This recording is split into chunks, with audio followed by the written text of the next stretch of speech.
Eder. Mech.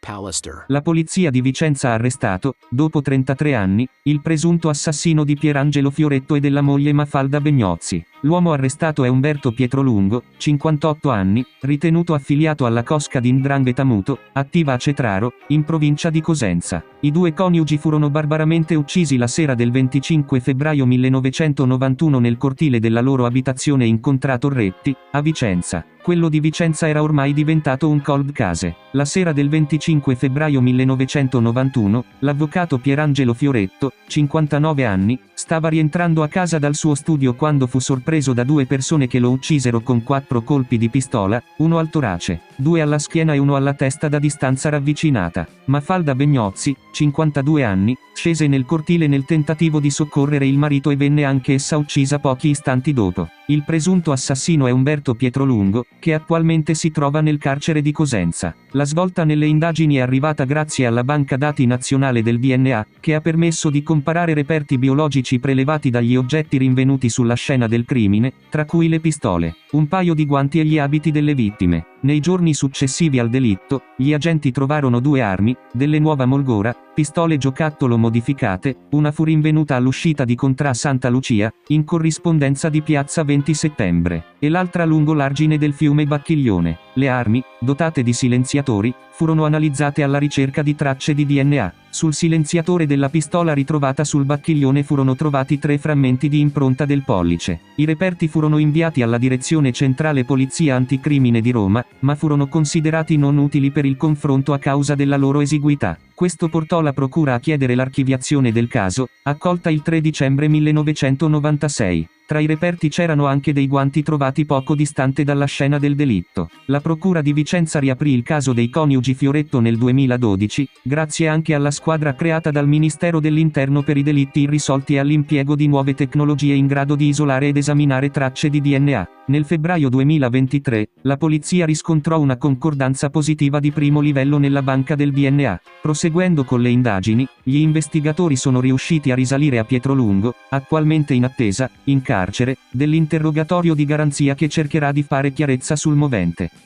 Il medico dell'Inter ucciso a Milano e i coniugi Fioretto, stesso killer, i contatti tra le procure e i nuovi elementi che portano alla pista dell''Ndrangheta. Le somiglianze tra l'omicidio di Roberto Klinger, diabetologo e ex medico sociale dell'Inter, avvenuto il 18 febbraio 1992, e il duplice omicidio dell'avvocato Pierangelo Fioretto e sua moglie Mafalda Begnozzi, commesso a Vicenza il 25 febbraio 1991, sono molteplici. Entrambi i delitti presentano modalità simili, l'uso dello stesso tipo di pistola, un calibro identico e una rivendicazione da parte della stessa organizzazione. Questi elementi hanno spinto le procure di Milano e Vicenza a collaborare per esplorare la possibilità di una matrice comune, che potrebbe coinvolgere l''Ndrangheta. L'arma del delitto rappresenta un indizio chiave. In entrambi i casi è stata utilizzata una pistola Molgora calibro 7.65, una pistola giocattolo modificata per sparare. Nel caso Fioretto, le 2 Molgora usate dai killer sono state ritrovate, una nei pressi del luogo del delitto e l'altra sull'argine del Bacchiglione. L'omicidio di Klinger, avvenuto il giorno dopo l'arresto di Mario Chiesa, il primo di Mani Pulite, ha visto l'utilizzo di un'arma identificata dalla perizia balistica come una Molgora modificata. Pietro Benedetti, esperto balistico recentemente deceduto, aveva sottolineato l'uso della Molgora in diversi omicidi in Lombardia e nel sud Italia, spesso collegati alla criminalità organizzata. Nonostante Klinger non avesse legami noti con la criminalità organizzata, alcune teorie suggeriscono che il suo omicidio potrebbe essere stato frutto di uno scambio di persona. Un avvocato difensore di un indagato, Armando Cillario, ipotizzò che il vero obiettivo fosse un condomino somigliante a Klinger, il cui figlio era stato minacciato dalla mafia. Tuttavia, la famiglia di Klinger ha sempre rifiutato questa ipotesi, sospettando piuttosto che il medico potesse aver appreso informazioni compromettenti da qualche paziente. Un ulteriore punto di convergenza tra i due casi è la rivendicazione del delitto. La Falange Armata, un'organizzazione terroristica attiva negli anni 90, ha rivendicato entrambi gli omicidi, attribuendoli a ragioni politiche che non trovano riscontro nella vita delle vittime. Ora si sospetta che l''Ndrangheta possa aver usato questa sigla per depistare le indagini.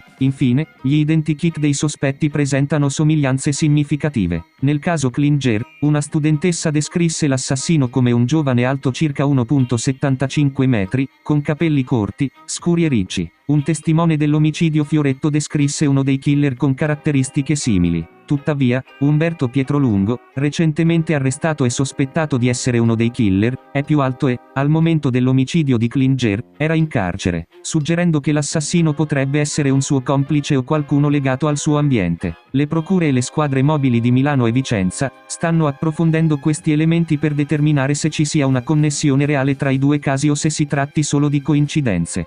Ehi, non dimenticare di iscriverti a questo canale.